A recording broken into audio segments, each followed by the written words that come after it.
फिर से आप सभी का स्वागत है हिंदी साहित्य में। आज हम पढ़ेंगे निबंध नाखून क्यों बढ़ते हैं, लेखक हजारी प्रसाद द्विवेदी। यह नेट के सिलेबस में लगा हुआ निबंध है। आइए वाचन करते हैं और इसके सभी एक एक लाइन इम्पोर्टेंट है। चैनल को सब्सक्राइब जरूर कीजिए और वीडियो को लाइक भी। शुरुआत कैसे होती है? इस प्रकार से, बच्चे कभी कभी चक्कर में डाल देने वाले प्रश्न कर बैठते हैं। अल्पज्ञ पिता बड़ा दयनीय जीव होता है, जिसे कम ज्ञान है। अल्पज्ञ मतलब जिसे कम ज्ञान है। मेरी छोटी लड़की ने जब उस दिन पूछ दिया कि आदमी के नाखून क्यों बढ़ते हैं, तो मैं कुछ सोच ही नहीं सका। हर तीसरे दिन नाखून बढ़ जाते हैं, सभी लोगों के बढ़ जाते हैं, लेकिन यहाँ पे प्रतीकात्मक रूप में प्रयोग किया गया है। बच्चे को चिंता अगर उन्हें बढ़ने दे तो माँ बाप अक्सर उन्हें डांटा करते हैं, पर कोई नहीं जानता कि ये अभागे नाखून क्यों इस प्रकार बढ़ा करते हैं। काट दीजिए, वे चुपचाप दंड स्वीकार कर लेंगे, पर निर्लज अपराधी की भांति फिर छूटते ही सेंध पर हाजिर। आखिर ये इतने बेहया क्यों हैं? कुछ लाख ही वर्षों की बात है, जब मनुष्य जंगली था। वनमानुष जैसे वनमानुष होते हैं, वन में रहने वाले मानुष। पहले आदमी भी बंदर था, वन में रहता था, उसी प्रकार से कर रहे हैं। उसे नाखून की ज़रूरत थी, यानी कि पहले मनुष्य कहाँ रहता था? जंगलों में। उसे नाखून की ज़रूरत थी। क्यों? उसकी जीवन रक्षा के लिए नाखून बहुत ज़रूरी थे। क्यों मतलब कि जो जंगली जानवरों से उसके रक्षा करने के लिए। असल में वही उसके अस्त्र थे। दांत भी थे खाने के लिए और रक्षा के लिए भी दांत भी थे, पर नाखून के बाद ही उनका स्थान था। उन दिनों उसे जूझना पड़ता था, प्रतिद्वंदियों को पछाड़ना पड़ता था। नाखून उसके लिए आवश्यक अंग था। फिर धीरे धीरे वह अपने अंग से बाहर की वस्तुओं का सहारा लेने लगा। पत्थर के ढेले और पेड़ के डाले काम में लाने लगा। रामचंद्र जी की बानरी सेना के पास ऐसे ही अस्त्र थे। आप लोगों ने देखा होगा, ऐसे ही वस्त्र थे। वस्त्र नहीं, अस्त्र। अस्त्र और शस्त्र क्या होता है? अस्त्र मतलब जो चीज़ फेंक के मारने वाली चीज़ होती है, फेंक के मारने वाली, यानी कि जब भी हमला हो रहा है, युद्ध हो रहा है, तो जिन चीज़ों को हम फेंक के हमला करते हैं उसको कहते हैं अस्त्र। और जिन चीज़ों को लेके साथ में, शस्त्र मतलब साथ में लेके हमला करते हैं, उसे कहते हैं शस्त्र। मतलब शस्त्र में वही तलवार वगैरह हम लेके हमला करते हैं। अस्त्र में मान लीजिए कि जो कुछ आप भाला लिए हैं फेंक दिए, ठीक है, फेंक दिए, तो वह आपका अस्त्र हो गया। और जिसको हाथ में ले के मारते हैं उसको, जैसे ढेला लिए, ढेला पत्थर का ढेला फेंक दिए, तो वह अस्त्र हो गया। और जिसको हाथ में ले के कर रहे हैं, जैसे डंडा हो गया, तलवार हो गया, तो वह अस्त्र हो गया। शस्त्र हो गया। शस्त्र मतलब साथ में रहे। स से शस्त्र, स से साथ में, हाथ के साथ में, और अस्त्र फेंक के। उसने हड्डियों के भी हथियार बनाए। इन हड्डी के हथियारों में सबसे मजबूत और सबसे ऐतिहासिक था देवताओं के राजा का वज्र, जो दधीचि मुनि की हड्डियों से बना था। मनुष्य और आगे बढ़ा, उसने धातु के हथियार बनाए। जिनके पास लोहे के शस्त्र और अस्त्र थे वे विजयी हुए। देवताओं के राजा तक को मनुष्यों के राजा से इसलिए सहायता लेनी पड़ती थी कि मनुष्यों के राजा के पास लोहे के अस्त्र थे। असुरों के पास अनेक विद्याएं थी, पर लोहे के अस्त्र नहीं थे, शायद घोड़े भी नहीं थे। आर्यों के पास ये दोनों चीज़ें थी। आर्य विजयी हुए, फिर इतिहास अपनी गति से बढ़ता गया। नाग हारे, सुपर्ण हारे, यक्ष हारे, गंधर्व हारे, असुर हारे, राक्षस हारे। लोहे के अस्त्रों ने बाजी मार ली, इतिहास आगे बढ़ा। पलीते वाली बंदूकों ने, कारतूसों ने, तोपों ने, बमों ने, बम वर्षक वायुयानों ने इतिहास को किस कीचड़ भरे घाट तक घसीटा है, यह सबको मालूम है। नकधर मनुष्य अब एटम बम पर भरोसा करके आगे की ओर चल पड़ा है, पर उसके नाखून अब भी बढ़ रहे हैं। अब भी प्रकृति मनुष्य को उसके भीतर वाले अस्त्र से वंचित नहीं कर रही है। अब भी वह याद दिला देती है कि तुम्हारे नाखून को भुलाया नहीं जा सकता। तुम वही लाख वर्ष के नखदंतावलंबी जीव हो, पशु के साथ एक ही सतह पर विचरने वाले और चरने वाले। ततः किम, मैं हैरान होकर सोचता हूँ कि मनुष्य आज अपने बच्चों को नाखून न काटने के लिए डांटता है। किसी दिन कुछ थोड़े लाख वर्ष पूर्व वह अपने बच्चों को नाखून नष्ट करने पर डांटता रहा होगा, जरूर, क्योंकि वह रक्षा के लिए था उस समय। लेकिन प्रकृति है कि वह अब भी नाखून को जिलाए जा रही है, और मनुष्य है कि वह अब भी उसे काटे जा रहा है। वे कमबख्त रोज बढ़ते हैं, क्योंकि वे अंधे हैं, नहीं जानते कि मनुष्य को इससे कोटि कोटि गुना शक्तिशाली अस्त्र मिल चुका है। मुझे ऐसा लगता है कि मनुष्य हम नाखून को नहीं चाहता, उसके भीतर बर्बर युग का कोई अवशेष रह जाए यह उसे असह्य है, असह्य है। लेकिन यह कैसे कहूँ, नाखून काटने से क्या होता है, मनुष्य की बर्बरता घटी कहाँ है, वह तो बढ़ती जा रही है। मनुष्य के इतिहास में हिरोशिमा का हत्याकांड बार बार थोड़े ही हुआ है। यह तो उसका नवीनतम रूप है। मैं मनुष्य के नाखून की ओर देखता हूँ तो कभी कभी निराश हो जाता हूँ। यह उसकी भयंकर पाशवी वृत्ति के जीवन प्रतीक हैं। मनुष्य की पशुता को जितनी बार भी काट दो, वह मरना नहीं जानती। जो अंदर चीज़ें हैं वह उभर के बार बार आएंगी, वहीं इसका लेखक कार्य प्रतीकों के माध्यम से कर रहे हैं। कुछ हजार साल पहले मनुष्य ने नाखून को सुकुमार विनोदों के लिए उपयोग में लाना शुरू किया था। वात्स्यायन के काम सूत्र से पता चलता है कि आज से 2000 वर्ष पहले का भारतवासी नाखूनों को जम के संवारता था। उनके काटने की कला काफ़ी मनोरंजक बताई गई है। त्रिकोण, वर्तुलाकार, चंद्राकार, दंतुल आदि यहाँ से इम्पोर्टेंट है, ऑप्शन में दे देगा किस प्रकार के नाखून का जिक्र नहीं किया गया है, आप गच्चा खा जाएंगे। त्रिकोण है, वर्तुलाकार है, चंद्राकार है, दंतुल है, दंतुल दांत के। तो इस प्रकार से नाखून उन दिनों विलासी नागरिकों को न जाने किस काम आया करते थे। उनको शिक थक यानी मोम, और इसका अर्थ भी पूछा जा सकता है। यहाँ पे देखिए शिक थक दे देगा, इसका क्या अर्थ है, तो मोम है। और अलग तक का मतलब आलता से है। ठीक है, ठीक है। तो उसे यत्नपूर्वक रगड़ कर लाल और चिकना बनाया जाता था। गौड़ देश के लोग उन दिनों बड़े बड़े नखों को पसंद करते थे। यह पूछा जा चुका है, यह पंक्ति पूछी जा चुकी है। और दाक्षिणात्य लोग छोटे नखों को, कौन बड़े बड़े नखों को, गौड़ देश के लोग, किस देश के लोग, और दाक्षिणात्य वाले छोटे छोटे।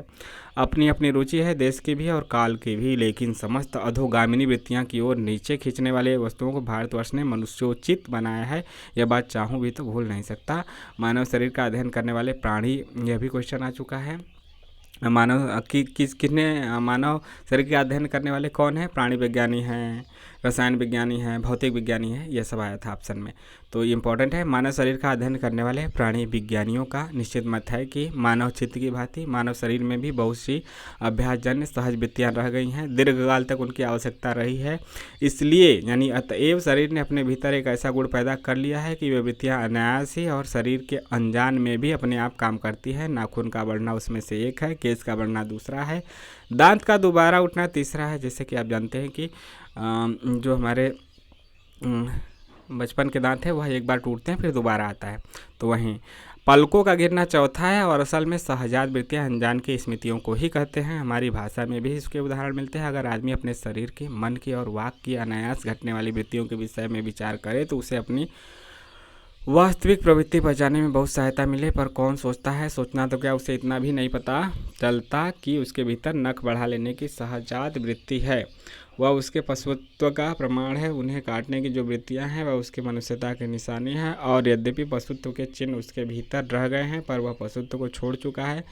पशु बनकर वह आगे नहीं बढ़ सकता, उसे कोई और रास्ता खोजना चाहिए। अस्त्र बढ़ाने की प्रवृत्ति मनुष्यता की विरोधनी है। मेरा मन पूछता है किस ओर, मनुष्य किस ओर बढ़ा है, पशुता की ओर या मनुष्यता की ओर, अस्त्र बढ़ाने की ओर या अस्त्र काटने की ओर। मेरी निर्बोध बालिका ने मानो मनुष्य जाति से ही प्रश्न किया हो। जानते हो नाखून क्यों बढ़ते हैं? यह हमारी पशुता के अवशेष हैं। मैं भी पूछता हूँ, जानते हो यह अस्त्र शस्त्र क्यों बढ़ रहे हैं? उसको मतलब आधुनिकता से यहाँ पे जोड़ा गया है। यह हमारी पशुता की निशानी है। भारतीय भाषाओं में प्रायः ये अंग्रेजी के इंडिपेंडेंस शब्द का समानार्थक शब्द नहीं व्यवहृत होता। 15 अगस्त को जब अंग्रेजी भाषा के पत्र इंडिपेंडेंस की घोषणा कर रहे थे, देसी भाषा के पत्र स्वाधीनता दिवस की चर्चा कर रहे थे। इंडिपेंडेंस का अर्थ होता है अनधीनता, इंडिपेंडेंस अनधीनता या किसी की अधीनता का अभाव। पर स्वाधीनता शब्द का अर्थ है अपने ही अधीन रहना। अंग्रेजी में कहना हो तो सेल्फ डिपेंडेंस कह सकते हैं। मैं कभी कभी सोचता हूँ कि इतने दिनों तक अंग्रेजी की अनुवर्तिता करने के बाद भी भारतवर्ष इंडिपेंडेंस को अनधीनता क्यों नहीं कर सका। उसने अपनी आज़ादी के जितने भी नामकरण किए, स्वतंत्रता, स्वराज्य, स्वाधीनता, उन सब में स्व का बंधन अवश्य रखा। यह क्या संयोग की बात है। हमारी समूची परंपरा ही अनजान में हमारी भाषा के द्वारा प्रकट होती रही है। मुझे प्राणी विज्ञानी की बात फिर याद आती है। सहजात वृत्ति अनजानी स्मृतियों का ही नाम है। स्वराज होने के बाद स्वभावतः ही हमारे नेता और विचारशील नागरिक सोचने लगते हैं कि इस देश को सच्चे अर्थ में सुखी कैसे बनाया जाता है। बनाया जाए। हमारे देश के लोग पहली बार यह सब सोचने लगे हों, ऐसी बात नहीं है। हमारा इतिहास बहुत पुराना है। हमारे शास्त्रों में इस समस्या को नाना भावों और नाना पहलुओं से विचारा गया है। हम कोई नौसिखिए नहीं है जो रातों रात अनजान जंगल में पहुंचकर आरक्षित छोड़ दिए गए हों। हमारी परंपरा महिमामयी, उत्तराधिकार विपुल और संस्कार उज्ज्वल है। हमारे अनजान में भी ये बातें हमें एक खास दिशा में सोचने की प्रेरणा देती हैं। यह जरूर है कि परिस्थितियां बदल गई हैं, उपकरण नए हो गए हैं और उलझनों की मात्रा भी बहुत बढ़ गई है, पर मूल समस्याएं बहुत अधिक नहीं बदली हैं। भारतीय चित्त जो आज भी अधीनता के रूप में न सोचकर स्वाधीनता के रूप में सोचता है, वह हमारे दीर्घकालीन संस्कारों का फल है। वह स्व के बंधन को आसानी से नहीं छोड़ सकता। अपने आप पर अपने आप के द्वारा लगाया हुआ बंधन हमारी संस्कृति की बड़ी भारी विशेषता है। मैं ऐसा तो नहीं मानता कि जो कुछ हमारा पुराना है, जो कुछ हमारा विशेष है, उसे हम चिपटे ही रहे। पुराने का मोह सब समय वांछनीय ही नहीं होता। मेरे बच्चों को गोद में दबाए रहने वाली, मरे बच्चे को गोद में दबाए रहने वाली बंदरिया मनुष्य का आदर्श नहीं बन सकती। परंतु मैं ऐसा भी नहीं सोच सकता कि हम नई अनुसंधित्सा के नशे में चूर होकर, यानी कि नया रिसर्च, ये सब खोज, अपना सर्वस्व खो दे। कालिदास ने कहा था कि सब पुराने अच्छे नहीं होते और सब नए खराब ही नहीं होते। यह पंक्ति देकर पूछा जा सकता है कि कहाँ से है। भले लोग दोनों की जांच कर लेते हैं। जो हितकर होता है उसे ग्रहण करते हैं और जो मूढ़ लोग दूसरों के इशारे पर भटकते रहते हैं, सो हमें परीक्षा करके हितकर बात सोच लेनी होगी। और अगर हमारे पूर्व संचित भंडार में वह हितकर वस्तु निकल आए तो इससे बढ़कर और क्या हो सकता है। जातियाँ इस देश में अनेक आई हैं, यहाँ से भी आ चुका है, लड़ती झगड़ती भी रही हैं और फिर प्रेम पूर्वक बस भी गई हैं। सभ्यता की नाना सीढ़ियों पर खड़ी और नाना और मुख करके चलने वाली इन जातियों के लिए एक सामान्य धर्म खोज निकालना कोई सहज बात नहीं थी। भारतवर्ष के ऋषियों ने अनेक प्रकार से इस समस्या को सुलझाने की कोशिश की थी, पर एक बात उन्होंने लक्ष्य की थी, समस्त वर्णों और समस्त जातियों का एक सामान्य आदर्श भी है, वह है अपने ही बंधनों से अपने को बांधना। मनुष्य पशु से किस बात से भिन्न है? आहार निद्रा पशु सुलभ स्वभाव उसके ठीक वैसे है जैसे अन्य प्राणियों के, लेकिन वह फिर भी पशु से भिन्न है। उसमें संयम है, दूसरे के सुख दुख के प्रति संवेदना है, श्रद्धा है, तप है, त्याग है।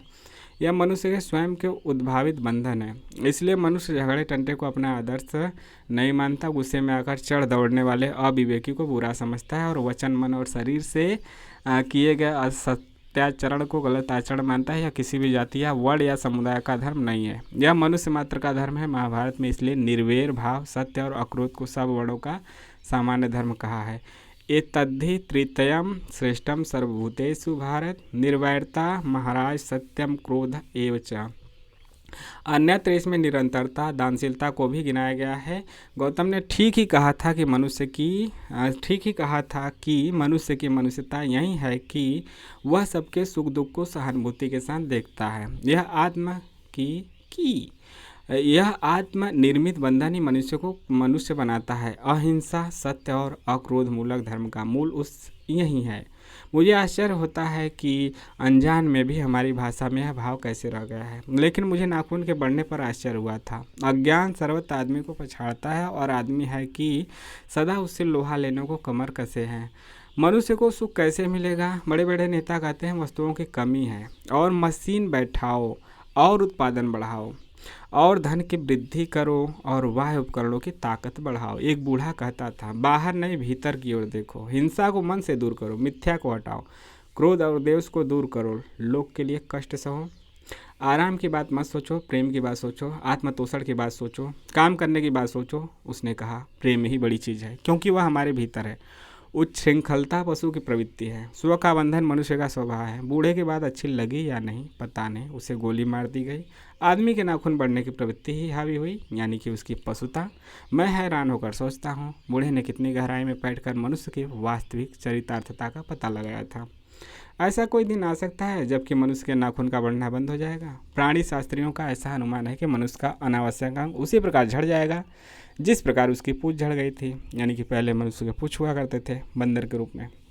जब मनुष्य था, उस दिन मनुष्य की पशुता भी लुप्त हो जाएगी। शायद उस दिन वह मरणास्त्रों का प्रयोग भी बंद कर देगा। तब तक इस बात से छोटे बच्चों को परिचित करा देना वांछनीय जान पड़ता है कि नाखून का बढ़ना मनुष्य के भीतर की पशुता की निशानी है और उसे नहीं बढ़ने देना मनुष्य की अपनी इच्छा है, अपना आदर्श है। यानी कि उसे यहाँ से प्रतीकात्मक रूप से दिखाया गया है नाखून के रूप में मनुष्य की पशुता की वृत्ति को। बृहत्तर जीवन में रोकना मनुष्यत्व का तगाजा है। मनुष्य में जो घृणा है, जो अनायास बिना सिखाए आ जाती है, वह पशुत्व का द्योतक है। और अपने को संयत रखना, दूसरों के मनोभावों का आदर करना मनुष्य का स्वधर्म है। बच्चे यह जाने तो अच्छा हो कि अभ्यास और तप से प्राप्त वस्तुएं मनुष्य की महिमा को सूचित करती हैं। सफलता और चरितार्थता में अंतर है। मनुष्य मरण शास्त्रों के संचयन से, मरण शास्त्र मतलब कि जो मरने वाले शस्त्र मनुष्य बना रहा है ना, तो वहीं बम हो गया, मिसाइल हो गया, बम हो गया, मतलब ज़रूरी भी है, लेकिन वहीं कहा जाता है ना विज्ञान वरदान भी है, अभिशाप भी है, तो उसी की बात कर रहे हैं एक तरीके से अभिशाप की तरफ। मनुष्य मारणशास्त्रों के संचयन से व उपकरणों के बाहुल्य से उस वस्तु को पा भी सकता है जिसे उसने बड़े आडंबर के साथ सफलता का नाम दे रखा है। परंतु मनुष्य की चरितार्थता प्रेम में है, मैत्री में है, त्याग में है, अपने को सबके मंगल के लिए निश्चेष भाव से देने में है। नाखून का बढ़ना मनुष्य के उस अंध सहजात वृत्ति का परिणाम है जो उसके जीवन में सफलता ले आना चाहती है। उसको काट देना स्वनिर्धारित आत्मा बंधन का फल है जो उसे चरितार्थता की ओर ले जाती है। नाखून बढ़ते हैं तो बढ़े, मनुष्य उन्हें बढ़ने नहीं देगा। यही अंत में लेखक कहते हैं हजारी प्रसाद द्विवेदी। लेखक हजारी प्रसाद द्विवेदी यहाँ पे कहते हैं। विद्यानिवास मिश्र का कौन सा लगा है, मेरे राम का मुकुट भीग रहा है। ठीक है, तो यहाँ पे हजारी प्रसाद द्विवेदी नाखून क्यों बढ़ते हैं, इन्होंने प्रतीकात्मक रूप से नाखून को पशुता की निशानी और नाखून को न बढ़ने देना मनुष्यता की निशानी माना है। और वर्तमान में जो मनुष्य औजार, हथियार, बम, गोले बारूद ये सब बढ़ाता जा रहा है, हो सकता है कि मतलब कि यह उसके पशुता एक हद तक तो ठीक है, लेकिन बहुत ज़्यादा बढ़ाना पशुता की निशानी है। लेकिन उस पर कंट्रोल करना, संयम करना, मिलजुल के रहना, मैत्री भाव से रहना, वह मनुष्यता की निशानी है। इस ओर भी संकेत किया है। तो वहीं कहा जाता है ना कि विज्ञान वरदान है या फिर अभिशाप, तो वहीं कह रहे हैं कि कहीं अभिशाप साबित ना हो जाए यह मनुष्य का सफलता, इसलिए उसको पशुता से बचना चाहिए। लेकिन आत्मरक्षा के लिए तो ज़रूर करें, लेकिन एक हद तक। तो यह आपके सामने रहा नाखून के बढ़ते हैं। कैसा लगा कमेंट के माध्यम से ज़रूर बताइए। यहाँ पे हर लाइन इंपॉर्टेंट है। 2-3 बार हमने आपको बताया कि कहाँ कहाँ से क्वेश्चन पूछे गए और कहीं से भी पूछे जा सकते हैं। किसी भी पंक्ति को दे सकता है, उसका अर्थ पूछ सकता है और पूछ सकता है कि कहाँ से आया है। जैसे यहाँ पे मोम का अर्थ हमने बताया कि किसका अर्थ मोम था और किसका अर्थ आलता था, तो वह चीज़ें भी ध्यान रखें। मिलता है नेक्स्ट वीडियो में। जय हिंद। चैनल को लाइक, शेयर और सब्सक्राइब इसी प्रकार से करते रहिए। नेट एग्ज़ाम के लिए महत्वपूर्ण है।